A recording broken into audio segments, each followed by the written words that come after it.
How do we know when we're live?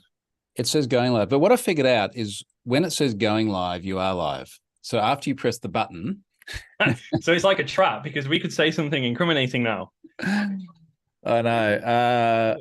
I tried to work it out the other day because I was like, okay, and because I often I click go live and I wait till it says you're live and then I start talking. Then I watch the videos back later and it's like, why am I sitting there for an idiot, like an idiot, saying nothing for 10 seconds? So I'm going to go live and I'm going to talk straight away. And it worked really well the other day. So that's my Okay. scientific methodology. All right. So look, I've tweeted this out. We've got people joining. And it's going to be a lot of stuff about acronyms today. And I sort of read what you were writing about this a couple of years ago, I think, when it first came out, Yeah. and had a grasp of it then. I saw you talking about it again the other day, and I was busy. And then I thought it'd be more fun if I didn't read it, and I could literally sort of be the straight man in this discussion that genuinely not understanding a lot of it. But it is interesting, and I know you're very upset, which makes it even more interesting. I never get upset about things. Now, before we do that, let me do the sponsor bit. Sponsor again this week is Aura. Identity theft isn't cheap. Theft of your trailer isn't cheap either. That's another story. We'll come back to that. Identity theft isn't cheap. Secure your family with Aura, the number one rated protective or proactive protection that helps you keep safe online. Get started. Now, I've spoken about Aura before. Really good people. I've had lots of conversation with Aura. The big caveat with Aura, and it's fine me saying this, is that they're in the US.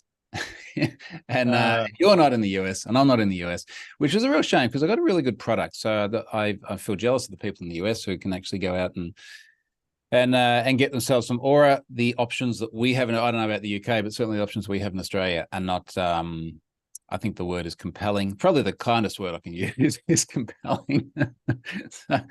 So every time I talk about Aura as a sponsor, I obviously talk about what they do, but also you can just give them a little bit of a push. We're out there. We're waiting. So says the FBI reported 10.3 billion in losses due to cybercrime, which is interesting. Do you know what your annual loss in the UK is from cybercrime? No, not at That's a headline figure. country level like that. So the Probably more. figure we keep hearing in Australia is 3 billion a year, which is interesting because that's about 2 billion US. But we've only got about 10% of the population of the US. So if they're doing 10 billion in the US, I wonder if we're just punching above our weight for cybercrime in Australia. I don't know. I don't know. You're winning the battle that you don't want to win. We're winning. We're winning. We need some Aura. Come down here, folks. For everyone else, can't check it out. Link in the header of the blog post as well as all the other places where I publish this video later on. Okay, so we've got some people joining here. We've got George, Johannesburg, Stefan. Stefan has not yet been swallowed by the volcano in Iceland, which is good because He doesn't delay my airplanes. He's got some have been bone work to do here. Don't mess up the airplanes again, please, Stefan. For those of you watching, Stefan is in Iceland where they are having some form of descent into hell, as best I can understand it, because the lava is flowing under the villages, and I think things are going to, I don't know, go into the lava. We hope Stefan finishes the have been pwned work before he succumbs to the volcano gods. What if it like chops off his internet though, right? It could like, lava through the fiber connection. Yeah, I know. We won't be able to laugh about how good his internet is anymore. Oh, that is a very good point. I say this with us now having. Remember, it wasn't that long ago you'd give me so much rubbish for having terrible internet here because I was getting like 100 megabit, and now I'm actually getting gigabit, which reliably getting gigabit, which is nice. Philip's there in the UK. Marek is in about to be stormy Sydney. Stefan says the village is still there. Just half of it has sunk about 1 meter. Jeez. Okay. Wow, that's a long way to sink a village. It does feel like it, doesn't it? All right, look, let's jump into it because this is a big subject with a lot of acronyms, and I wonder if maybe the logical place to start is I mentioned in the intro here that 2 years ago you wrote about QWACs.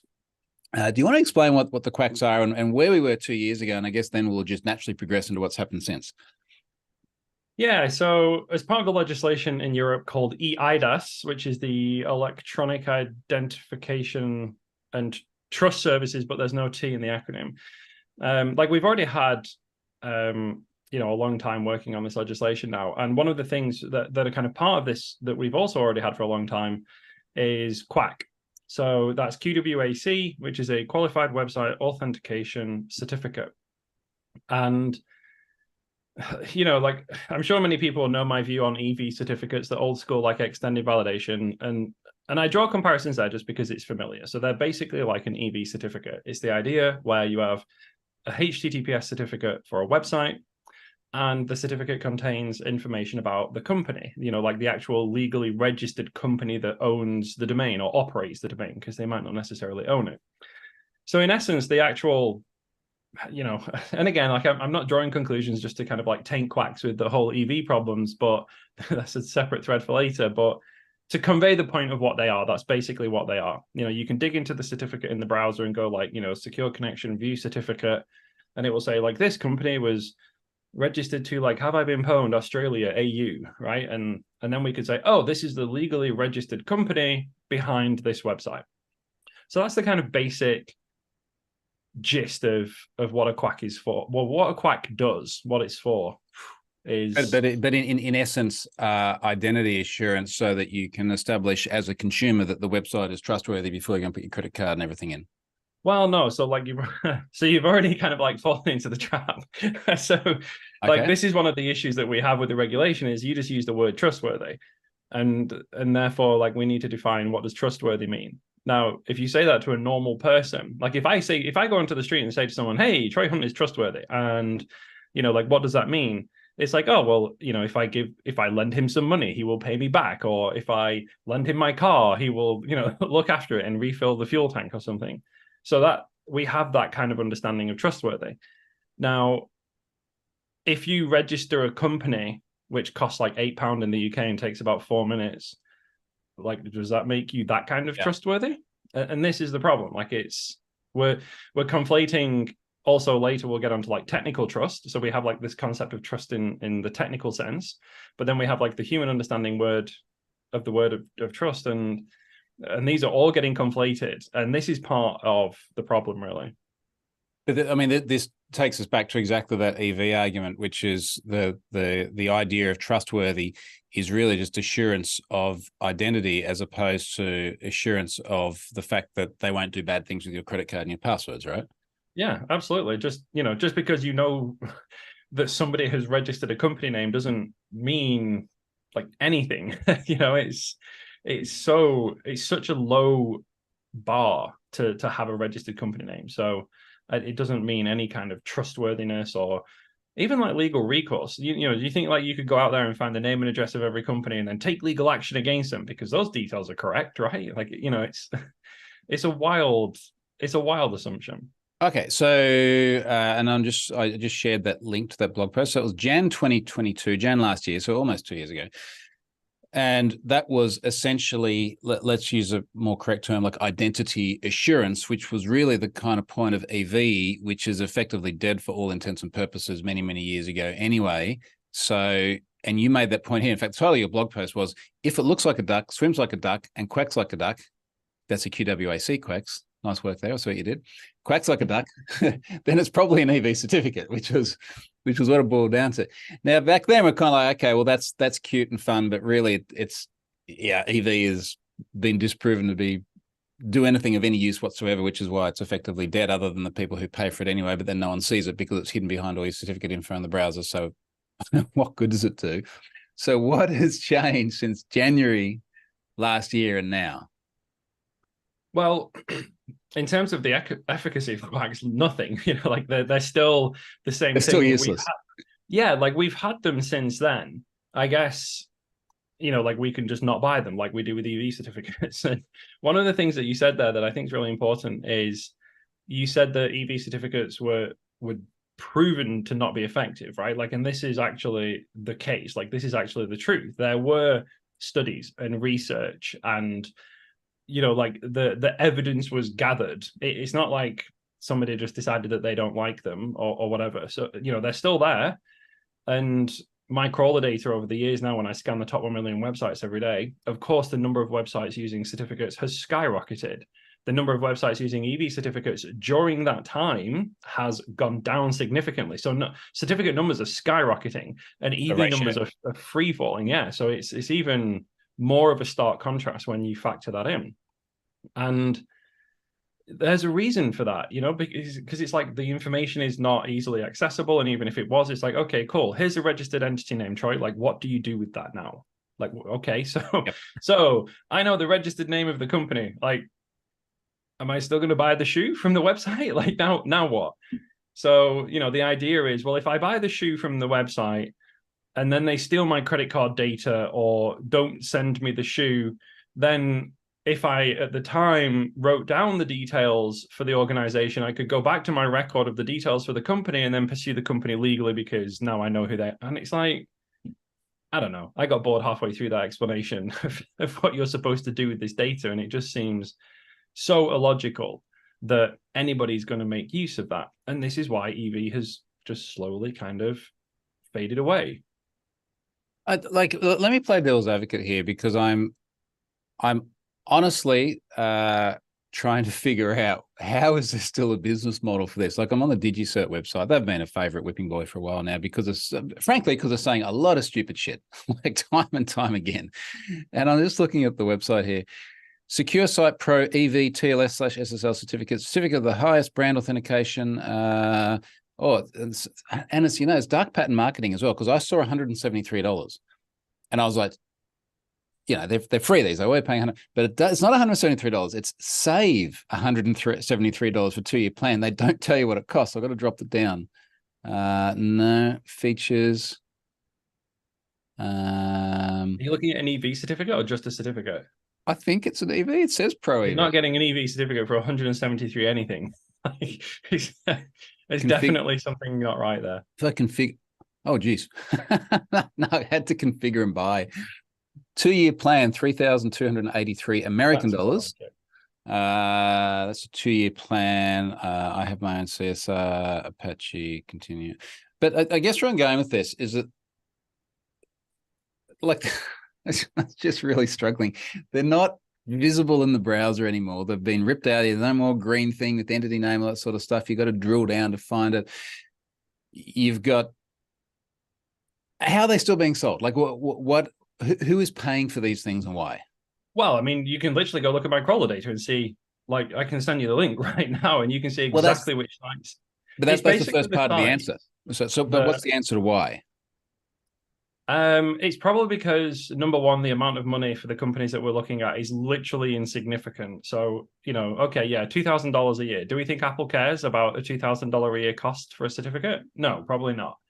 And then the other thing is, it's like, well, we've always done this, and it's going to cost time and effort to change the process to save the $2,000 a year. And then the person's time to do the process is probably more than that will ever recoup. So, like, they would be my two major guesses as to why. Okay. That's the list. I've just sent it in the. I mean, I kind of get the. I'm trying to rationalize, and I don't mean to completely derail us from the QWACs and the root certificate stuff we're going to talk about, but it's like but stuff changes over time, and they might have always done it that way, but are they not rolling to? I guess maybe they're not rolling to any sort of automated Acme style certificate installation. If you'd only got but even the validity period is no longer 2 years, right? That's reduced. Correct. It's 1 year for all certificates now. Right. So I guess what they had to do every 2 years, and they have to do. I'm just still struggling. With OV and EV as well, you then have to break apart the two processes because you've got the traditional process of a DV certificate where you validate control of the domain, and then you've got the secondary process where you validate control of the company, and they're separate processes, and you can do them independently. So, like, you can have an account with the CA, prove your control of the company, and then you might get one new certificate issued every month with that company name because the validation of the company is valid for a period of time. But so you can do the validation of the company manually and then automatically issue one certificate a month for 12 months. But then you have to manually do. I don't know. It doesn't make any sense to me, and I'm trying my best. So last thing, just before we go back to the main topic, I've just looked at, and I'm going to drop this link in the comments as well, but this is sites using EV from Scott's crawler.ninja website. I've just grabbed the top sites up to, and this of course is the world ranking. Still using Tranco for that world ranking? This is Tranco, yes. Okay, so up to 1,000. So this is of the top 1,000 websites in the world, how many are using EV? It's 23. And that includes DigiCert, which I don't And Global think... Sign. Global Sign was VeriSign. down. No, they were down further, weren't they?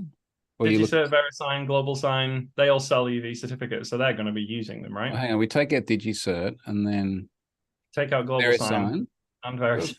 What number was Global Sign? Oh, that's 789. I see. Yeah. All right, so we're down to 20. That's 20 out of 1,000. So tell me if I'm wrong here, but 0.2% of websites, and it would be fair to say that 90-something% of them are going to be on DV, because I don't think there's not really many doing OV, are there? Probably take out Norton because they sell certificates as well. Yeah. Who else? And then look at how many of the rest are financial. Yeah. Apple. Why is Apple up there? Anyway, I guess we're going a little bit off topic there, which I think hopefully people find interesting anyway. So, all right, coming back to the other acronyms and the root certificates and things. So where are we with that? What's happening? Yeah, so the current changes coming through, like the next set of changes, I guess, coming through in the EIDAS regulation, like the first ones are kind of, you know, there's quite a few things that I'm concerned about. The lower end of the scale is things like they're now trying in the legislation to control how the information from a QWAC is displayed in the browser. So we always say how EV certificates have the company details and they're super buried. They're now trying to undo that with legislation, and they're trying to basically compel that to be much more prominent. Now they can't draw, schematics of a browser UI, but the phrasing around how the information from a QWAC must be presented to the user is quite clear. So that's the first worrying thing, is they're stepping into the realm of essentially controlling the browser UI. Mm. So that would mandate taking us back to what we had when EV was visible, which the browser vendors, in a very evidence-based way, decided to get rid of because it didn't work.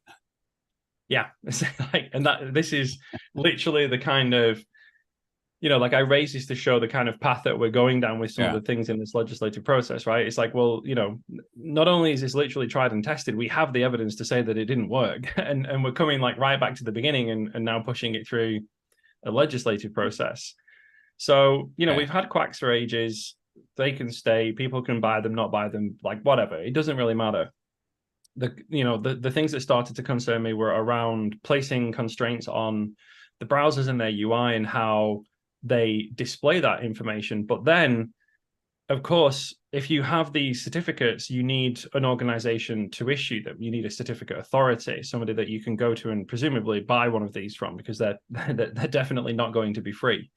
So the traditional process for becoming a certificate authority is to go to the operator of the trust store. So, for example, on my Windows desktop, Microsoft is the operating system, and they have the trust store on the device with all of the trusted roots. And, if you just Google Microsoft root program, you can read the program requirements. There's an application form. You go through really stringent audits and tests, and they make sure that you are a fit enough organization to issue trusted certificates. And then eventually, if they agree and you pass everything, they recognize you as a trusted root CA, and then they update you into all of the Windows installations in the world. Now, the problem with the phrasing in the legislation is that basically, because each EU state is going to have its own certificate authority that issues certificates for organizations within that country's jurisdiction, they are all going to have their own certificate authority. Now, you would think, okay, cool, right, just submit for the process, fill out your application form, pass the audits, and then you'll be a certificate authority. But what they've said instead is that it will be mandatory for the government-recognized authorities from each country to be included, and that no other additional restrictions can be imposed upon them for entry. And that was the woo. That was major alarm bells moment, because it's whoa, hang on a minute. We have an established process here that we have improved and curated over 20 years.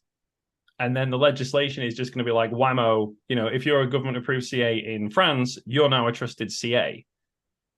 But so it's basically all of those baseline requirements that have existed for so long, which have set the bar high enough to not have more incidents like who was that Dutch one that got totally owned Did 10 you years know ago? so? Did you know? Google did you know? And then all those start SSL screwy things, and then they'd get booted out of trust stores because of bad behavior. So that is no longer a baseline requirement. Well, so under the phrasing of the legislation, no, it wouldn't be. And this is kind of the problem. It's like, well, each trust store operator has their own rule book. So like Microsoft has theirs, and now most of the browser vendors have their own. So traditionally, the browser would defer to the operating system. But now browsers like Chrome or Firefox or Edge have their own trust stores as well. So the browser vendors have kind of like taken that security feature in-house. So there's the rules of all of the trust store operators, and this legislation actually only targets browser vendors. So technically, Microsoft wouldn't apply for the Windows Trust Store, but they would apply for the Edge Trust Store because Edge has its own. So it's like we have all of these rules, and you have to remember, like the Apple is a particularly good trust store operator. They've made some really good decisions and things that they've done recently. The security of my iPhone is dictated by the security of the weakest CA that the device trusts, right? Like if a CA on here is breached and they issue a certificate wrongly, or they're compelled by a government, whatever, then that entity can intercept and decrypt my traffic from my iPhone. So like literally the entire security of my device is dependent upon all of the trusted authorities in here being trustworthy. So when we then say, oh yeah, well, like we're going to put some trusted root authorities in there and not go through Apple's normal process for vetting, it's like, well, no, this is literally a terrible idea.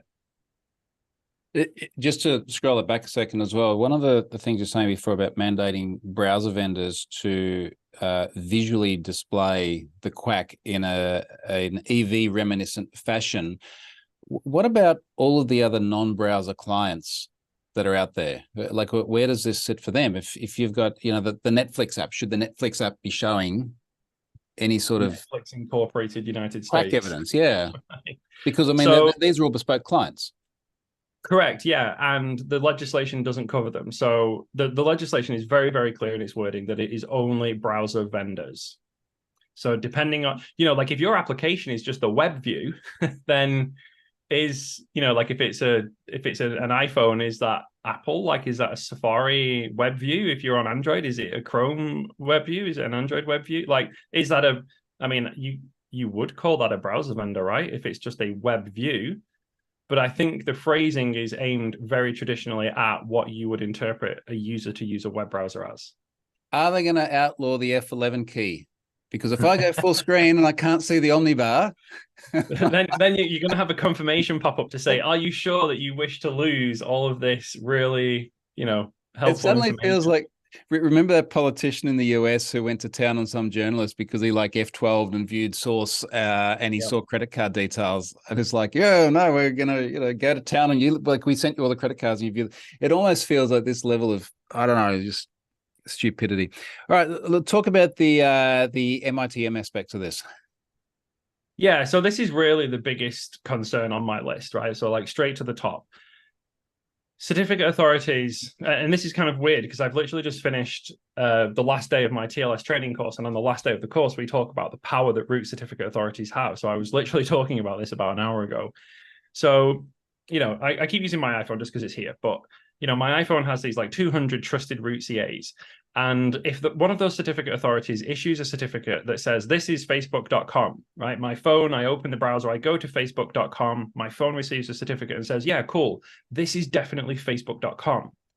Now, if one of those certificate authorities issues a facebook.com certificate but gives it to my government, my phone can then connect to my government who are proxying my traffic, and then the government send the certificate back and say, yeah, like we're facebook.com. And my phone's like, cool, here's all of my data.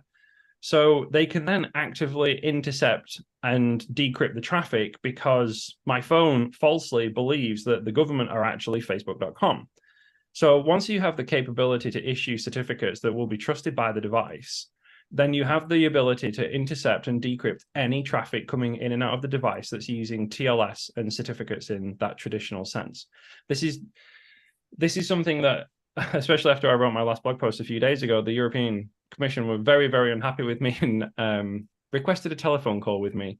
And they're like, like this is not possible. And it's like, look, there's very, very few times when I would say, this is one of the things that I really know what I'm talking about, right? Like there's very few things where I consider myself to be an expert. I was like, but this particular niche subject is something that I'm really interested in and I teach and I'm very passionate about.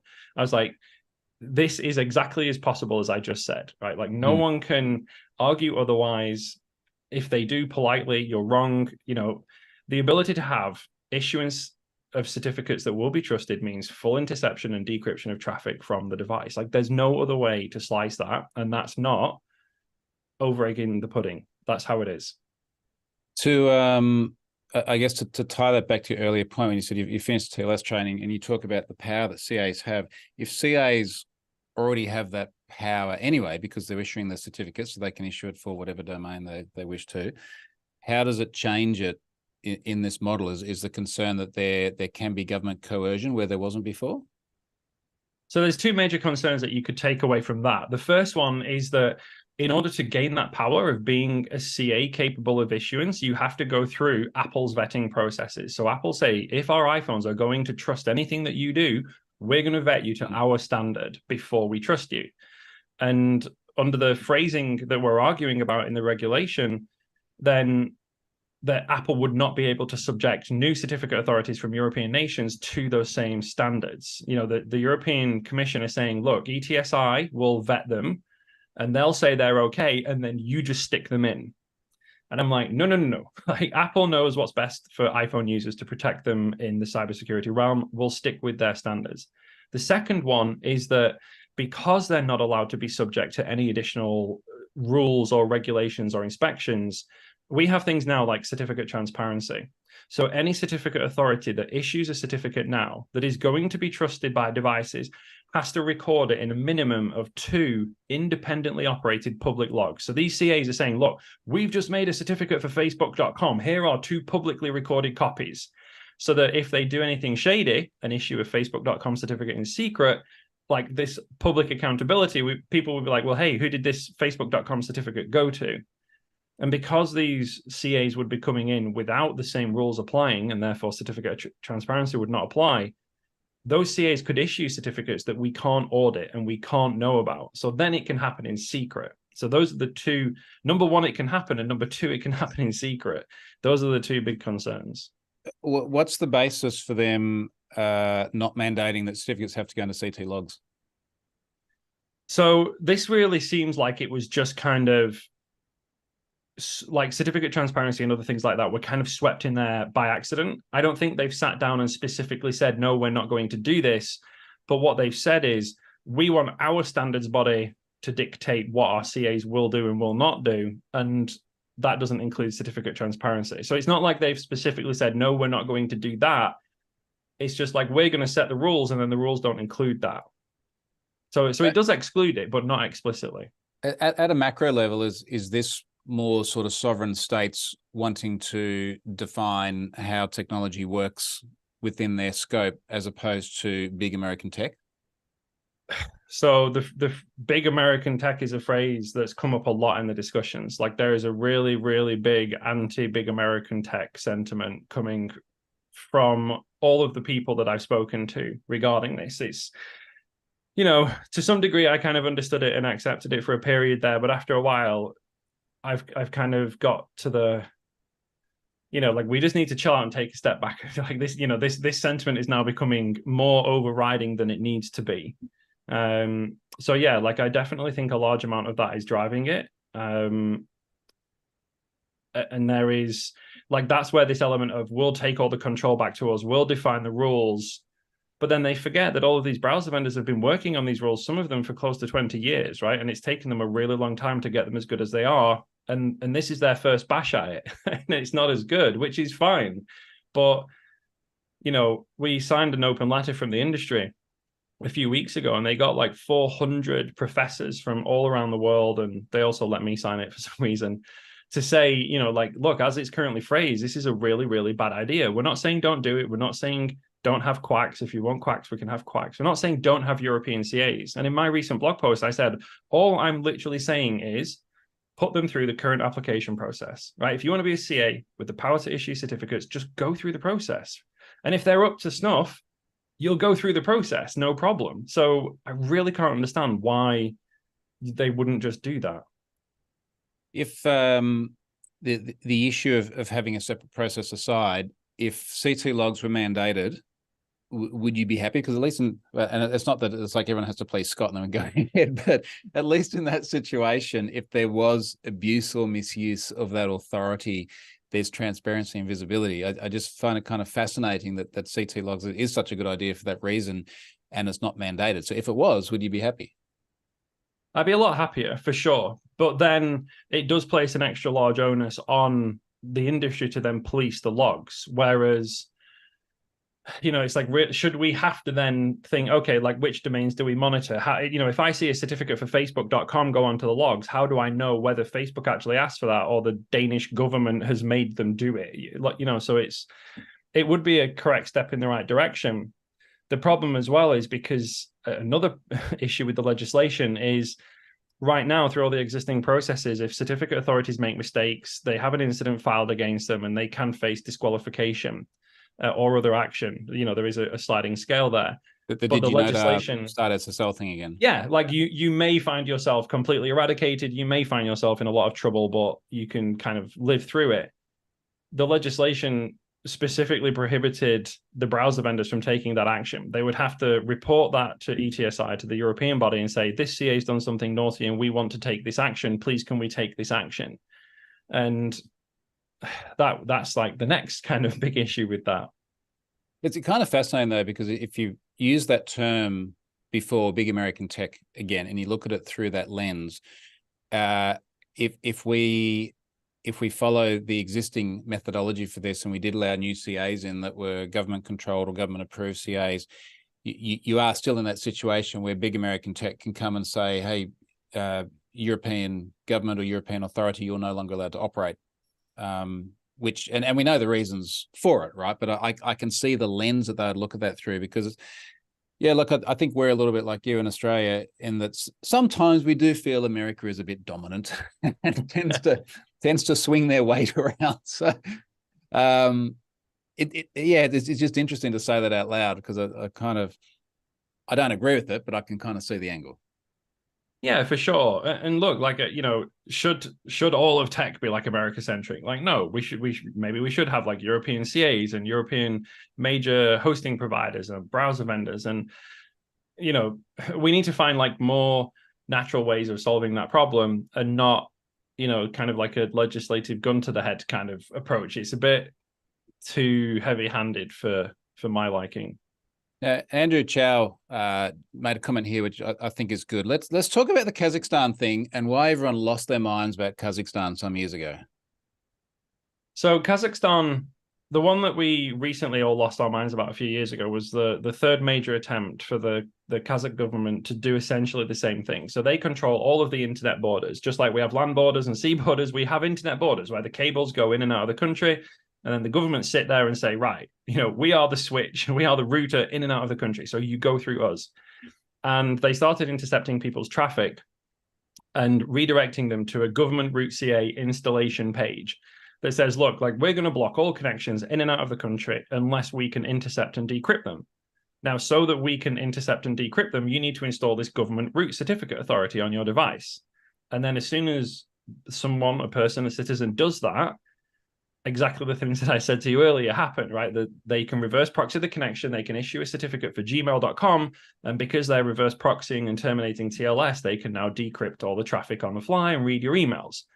So they were effectively trying to do the same thing, and I'll caveat my answer, like I want to clarify that in just a second, but they were effectively trying to do the same thing and forcing the user to just manually install the certificate on their device rather than going after like Microsoft to put it in the Windows Trust Store.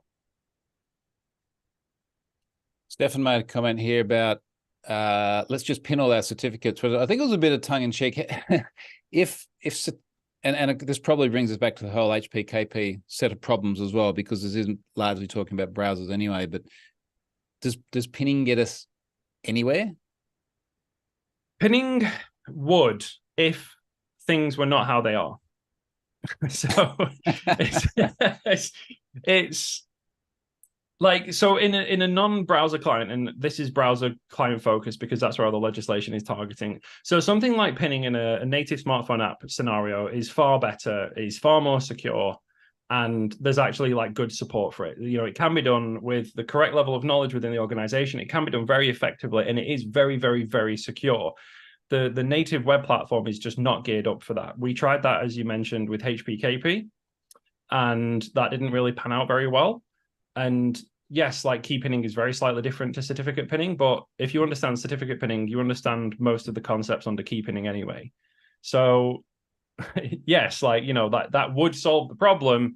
We just don't have the support for it on the web platform. So where does this leave us at the moment? I mean, obviously this is newsworthy again right now. What's the timeline? So the final text for the recitals for the legislation were agreed. And like one of the really big issues with this is they keep all getting agreed in secret and people have to leak the documents to me, which is insane. But the final text has basically been agreed upon for the recitals. So the legislation is proposed and then they go through like change processes and they say, right, these are the final set of recitals. And now we're basically just waiting for the vote to happen. And if we look at the traditional legislative process at this point, the usual level of change between where we are now and when it gets approved is zero, right? Like basically nothing ever happens in this point. It's pretty much the end of the line. Now, somebody sent me what are currently like the latest. I can't show you this piece of paper because it's got the person's email on, but like literally the final recitals as they've been agreed. And one of the things that I said a moment ago in the Kazakhstan answer was that I wanted to caveat my answer. And I don't think that the European government have set out to create a way to like mass intercept and decrypt all of our traffic, right? Like it's too obvious. Like, it, you know, if they thought that they were going to sneak this through, obviously, like they were never ever going to. And I don't think that's their objective. I use the phrase Hanlon's razor on Twitter, and I also want to clarify that I'm not calling them stupid. We need a better Hanlon's razor that is like, don't attribute to malice that which can be attributed to oversight. You know, like it's like they've just kind of not realized how bad this could actually be, as in, you know, as it's written and as it's interpreted. So look, I don't think they've come out to get us all, and they're, you know, secretly hoping to have government CAs to intercept global communications and decrypt it. But then at the same time, like a couple of years ago when this first started happening, I was like, oh, this is easy. They'll just change the phrasing in the legislation, right? Like if this is an oversight and they didn't mean to do it, we'll just remove it or rephrase it. And then that didn't happen. So it's been like this weird process where they've put something in this final draft, and I don't, you know, I always like to give people the benefit of the doubt. Like I assume that they're trying to fix it, but they appear to be just like very, very marginally falling short of fixing it. And I'm going to say that that's just because they've not quite grasped the point, and not because they've intentionally done that. So as it stands right now, the phrasing is still super, super worrying, right? Like it's, you know, I think you're being very, very concerned. You're probably being a bit generous in your description of Hanlon's razor, because my understanding, and I just went and checked it on the Googles as well, is it's not attributing to malice what can be explained by oversight. It's not attributing to malice what can be explained by stupidity. Yes, but like I wanted to, yeah, like I was trying to. I know what you mean. I know what you mean, but it does feel like a poorly consulted set of regulations, and it seems that everybody who actually understands what they're talking about, yourself included, all the folks on that list, speak against it. But then the commission keeps saying things like, you know, like we have consulted industry experts, and I'm like, how many times have I tweeted and said, hello, industry experts, anyone, please just message me so I know you exist, right? Like if you're an industry expert consulting the European Commission on this, just DM me and say hello, right? Like, because it's a relatively small industry. The amount of certificate nerds in the world is not massive, right? Like just wave a hand and be like, you know, hey. Is there any actual expert or specialist? I almost find it a little bit self-ingratiating sometimes to use that term, but is there anyone out there actually saying, yeah, this is good, that knows what they're talking about? certificate authorities. Like, And but how you asked free the are these question and that's certificates the going to answer. be? Like, Um, but even to the point of saying we've consulted experts, do they name them? Do they provide no, the? and they won't. And I've asked and I've publicly tweeted and reached out to all of the different communities of certificate nerds that I know about. And I'm like, who does anybody know anybody or even has heard of anybody's dog's uncle's friend's sister's cousin that has consulted on this project? Like, who are these people? I'm not European. Am I okay? Or is my browser going to be backdoored? Well, Right. So effectively this is the backdoored. problem. No, you're still screwed. But Okay, like, what? and like, to be more serious about that, like, yes, you are still screwed because do you use Chrome? Yeah. Okay, well, Chrome's a browser and the browser will have the root store. So your device will trust the roots that are installed at the mandate of the European governments. So But like, yeah, we joke about that, but actually it doesn't change anything unless, and this was a proposal that I've joked about literally because it's a dumb idea. We have an EU version of Chrome. yeah, and I was just about to say that, and now that I was Like, thinking about it, I what? thought this is a really dumb idea. It is, and it absolutely is. And then when you make a joke about a dumb idea, and you're like, "Yeah, oh shit," like, like it's like it was literally like that because, like, what's the other choice? Well, Andrew just said, imagine if they changed the root store by GeoIP. But Oh, this is sort of part of I lament many times this kind of balkanization of digital technologies, right? Where it's like we are now all global citizens, all connected by common protocols and common clients, and we end up with, whether it's the Kazakhstan thing years ago or this now or whatever it is they're doing in China, like there's always some sort of dividing down and treating different parts of the world very, very different, which just creates this nightmare, doesn't it? the other big issue we've got as well is, and anybody that's dealt with kind of legislative process will know this, but like the legislative process doesn't define the technical implementation, right? Like it defines the outcome, it defines the goal, and then things like the technical implementation are ironed out later. So it's the other big issue as well is like we don't know which road they're going to go down. So I got sent this other document as well. I printed some of these out because I needed time away from my computer, just like reading so much stuff. And it was the pilot documents for how they were going to start enforcing this, and it outlines a few different methods. So like one of the methods is we'll have our traditional TLS certificates that you'll get from Let's Encrypt or whoever. And then you'll have like this second certificate, which is the QWAC, and you'll send them both together. So if you want a QWAC, you can buy a QWAC and then you send two certificates, and the browser's like, cool. This one says I'm talking to haveibeenpwned.com, and this one says it is, have I been pwned PT whatever. And I'm like, okay, well, like this is fine because we've separated them out, and then you could just not buy one. But one of the other implementations is where, and obviously this kind of makes sense from a practical perspective, is all of that information is bundled into one certificate because that's a more straightforward approach. The problem is then the authority issuing the QWAC is also the authority assuring that you are haveibeenpwned.com. So now they're taking over domain authentication. And then we're back into exactly the same hole that we just talked about. So we don't even know whether it's going to be the one certificate approach or the two certificate approach yet, because that, once the law has passed, will be defined further down the road by the technical standards body. So we don't even really know, like, what the implementation will look like. Yeah. Okay. It kind of leaves you a bit speechless, but it also gets me to the point which I've said on this live stream many times, and you and I joked about as well, where it's like, well, it's a good time to be in this industry. There's a lot happening. It's like, I may not like it. I don't think it's good that we have all the data breaches. I don't think it's good that we have the QWACs, whatever else, but it does create a lot of opportunity in the industry, and it's again, that's not our goal, but I think it's about the only solace we can take from the entire thing at the moment. Pretty wild, isn't it? How it's like deja vu, when Neo walks through in the Matrix in the first movie, and there's like a glitch in the Matrix, and you're like, whoa, hang on a minute, like, like, did we just get teleported back to the start? Like, we've already done this, we've already been down this road. But yeah, in terms of future prospects, maybe we should just set up a CA. Like, why at this point, why not? I'm in You Europe, could but sell not the certificates. EU.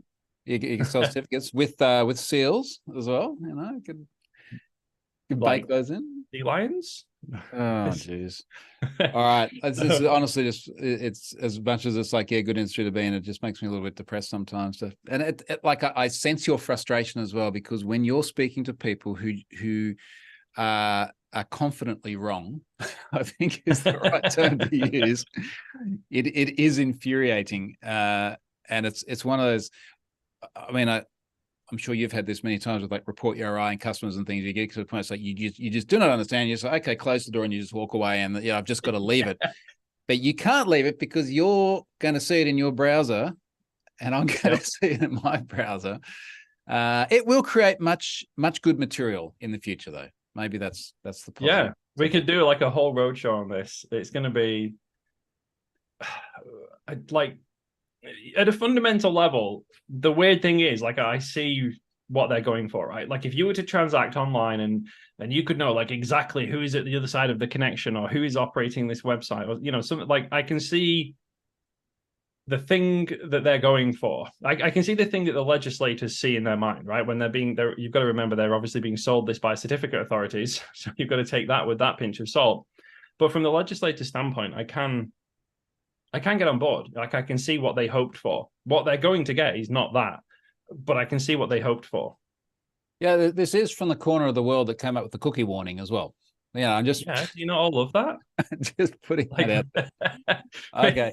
I think we should start to wrap it up there, but I know we're going to talk about this much more in the future as well, because there's so much material. So yeah, thanks for making the time. I know you're going to write about it a lot more too as this comes across. I'm sure we probably should. We're both going to be at NDC Security in Oslo in January, so maybe this should be something that we even roll into that, because there'll be, I guess, if not progress, then time that has passed between now and a couple of months from now as well. So, and we'll be in the EU.